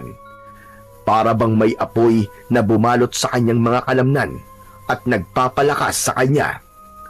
Maganda kayo! Huwag kayong lalayo sa isa't isa! Biglang sumigaw ang gabunan at kasunod nun ay nawala ito sa paningin ng lahat. Napalinga si Narciso sa paligid at pilit na hinahanap kung saan ito nagtago. Nasaan siya? Hindi ko makita! Napakabilis pala niyang gumalaw! At sa isang kisap mata ay lumitaw ang gabunan sa likuran ng dalawang kalalakihang kasama nila. Hindi na nakagalaw ang mga ito nang tuluyang laslasin ng matutulis nitong kuko ang leeg ng dalawang lalaki. Nang makita ng tatlong natitirang lalaki na kasama ni Narciso ang sinapit ng dalawa nilang kasama, ay natakot ang mga ito at mabilis na tumakbo upang tumakas. Hoy! Huwag kayong umalis! Lalaban pa tayo! Mabilis na gumalaw ang gabunan at sinundan nito ang tatlong lalaki. Gaya ng naunang dalawa, ay pinatay din ng gabunan ang tatlo sa pamamagitan ng pagwasak sa leeg ng mga ito, gamit lang ang matutulis nitong mga kuko. Nang sumugod si Emilio sa gabunan, ay agad na sumunod dito si Elias. Magkasabay na umatake ang dalawa, pero mas mabilis talaga ang gabunan. Sinalubong ng mga kamay ng gabunan ang leeg ni na Emilio at Elias. At bago pa man masaklolohan ni Narciso ang dalawa, ay ubod lakas na ibinilibag ng gabunan ang mga ito sa lupa. Namilipit ang dalawa sa labis na sakit. Sigurado si Narciso na sa lakas ng pagkakabagsak ni na Emilio at Elias ay hindi maayos ang lagay ng mga yon. Tumingin ang gabunan kay Narciso at ngumisi ito. Ganitong lakas ang sinasabi ko sa inyo, Narciso. Kung hindi ako makakaroon nito, ay patuloy lang akong naging babaylan sa baryo. Hayop ka! Masyado ka ng maraming pinatay, Apo Ignacio! Ngayon, ako naman ang harapin mo! Biglang sumugod ang gabunan kay Narciso. Sumalpok ang malaki nitong katawan sa kanya at tumilapon siya. Gumulong siya sa lupa, pero agad din siyang tumayo at matalim na tinignan ang gabunan. Sa pagkakataon na yon, ay si Narciso naman ang umatake. Tatagain niya sana ito, pero nahawakan nito ang braso niya at mariin siya nitong kinagat doon. Napasigaw si Narciso sa labis na sakit, pero agad niyang sinipa ng malakas ang tuhod ng gabunan, kaya bahagya itong napaluhod. Nang mabitiwan siya nito, ay tinaga niya ito sa balikat ng ubod ng lakas. Itinulak siya ng gabunan at umatras ito habang dumudugo ang sugat nito sa balikat. Muling sumugod si Narciso at sinalubong siya uli ng gabunan. Nagawa nitong hawakan ang magkabilaan niyang balikat. Binuhat siya nito at itinapon sa isang malaking puno. Tumama ang likod ni Narciso sa puno at nang bumagsak siya sa lupa, ay sumuka siya ng dugo. Naglakad ang gabunan palapit kay Narciso. Walang kamalay-malay na tahimik na gumagapang si Elias palapit. Walang laban ang kaliskis na sinaunang ibon mo sa akin. Tignan mo ang sarili mo, Narciso. Isa kang malaking kahihiyan sa inyong pamilya. Akmang lalaslasin na sana ng gabunan ang leeg ni Narciso nang biglang isinaksak ni Elias sa likod ng tuhod ng gabunan ang hawak nitong itak. Napasigaw ang gabunan at napaluhod ito sa lupa. "Tapusin mo na siya, Narciso!" Hindi na nag-aksaya ng oras si Narciso. Tumayo siya sa harap ng nakaluhod na gabunan. Isang malakas na sigaw ang pinakawalan niya at sa kanya itinarak ang itak sa noo ng gabunan. Napanganga ang gabunan na para bang hindi ito makapaniwala sa bilis ng pangyayari. Nang hugutin ni Narciso ang itak sa noo ng gabunan, ay bumulwak mula doon ang masagana nitong dugo. Bago ito tuluyang bumagsak sa lupa, nakadilat ang mga mata nito na para bang buhay pa rin ito at nakatingin kay Narciso. Matiim na tinignan ni Narciso ang walang buhay na katawan ng gabunan habang unti-unti itong bumabalik sa pagiging si Apo Ignacio. "Hayop ka! Nilinlang mo ko! Nilinlang mo kaming lahat! Pwede mo sanang gamitin ang lakas at kapangyarihan mo sa kabutihan, Apo Ignacio. Pero mas pinili mo pa rin ang baluktot na daan. Nakapanghihinayang ka." Matapos yun, ay tinulungan na siya na makatayo ni Emilio at Elias. Nagsimula na silang maglakad pabalik sa baryo, dala ang isang magandang balita na napatay na nila ang gabunan na nag-aasik ng takot sa kanilang lugar. Mabagal ang paglalakad ni Narciso palabas ng gubat dahil pare-pareha silang masakit ang katawan. Hanggang sa sandaling yun ay hindi pa rin makapaniwala si Narciso na nagtagumpay sila sa kanilang laban sa gabunan. Ipinagmamalaki kita, anak. Ngunit hindi na ako nagulat nang nagawa mong talunin si Apo Ignacio. Dahil kaya ko nga'y pinamana sa iyo ang kaliskis ng sinaunang ibon, ay dahil alam kong ikaw ang karapat-dapat. Hindi ko po magagawa yun, Tay, kung wala po kayo. Lalo ka na, Elias. Kung hindi mo nasaksak ang binti ng gabunan, baka ako napatay sa halip na siya. Wala yun. Isa lang ang tumatakbo sa isip ko kanina, na hindi pwedeng matapos ang laban na tayo matatalo. Huminto si Narciso saglit at tumingin sa kawalan. May lungkot na bumalot sa puso niya nang maalala ang 5 lalaki na kasama nila na nasawi sa kanilang laban. Pero hindi ko magawang lubusang matuwa. Lahat ng kasama natin ay napatay ng gabunan. Ang daming buhay na nawala dahil sa isang taong pinagkatiwalaan natin. Masakit man tanggapin, pero yan ang realidad ng buhay, anak. Hindi siya lahat ng digmaan. Mabubuhay ang lahat. May mga kailangan mawala para may manatiling buhay. Matapos yung sabihin ni Emilio, ay nagpatuloy na ang tatlo sa paglalakad hanggang sa makalabas na sila ng kagubatan. Pagdating nila sa baryo, ay agad silang nagtungo sa bahay ni Narciso upang makapaghinga at para bukas ay masabi na nila sa mga tao ang resulta ng pagharap nila sa gabunan. Nang sabihin na ni Narciso sa mga tao na napatay na nila ang gabunan, ay tila nabunutan ng napakalaking tinik sa dibdib ang lahat. Sa paglipas ng mga araw, tuluyan na ring bumalik ang tiwala ng mga tao kay Narciso. Bumalik na rin si Elias sa sarili nitong baryo, ngunit nanatiling matatag ang ugnayan nila ni Narciso. Paminsan-minsan ay bumibisita ito kay Narciso at sa paglipas pa ng mga araw ay mas lalong tumibay ang kanilang pagkakaibigan. Patuloy na nagsanay si Narciso sa paggamit ng kapangyarihan ng kaliskis ng sinaunang ibon. Hindi upang patunayan na karapat-dapat siyang humalili sa kanyang ama bilang tagapagtanggol ng kanilang baryo, kundi upang buuin ang sarili niyang landas.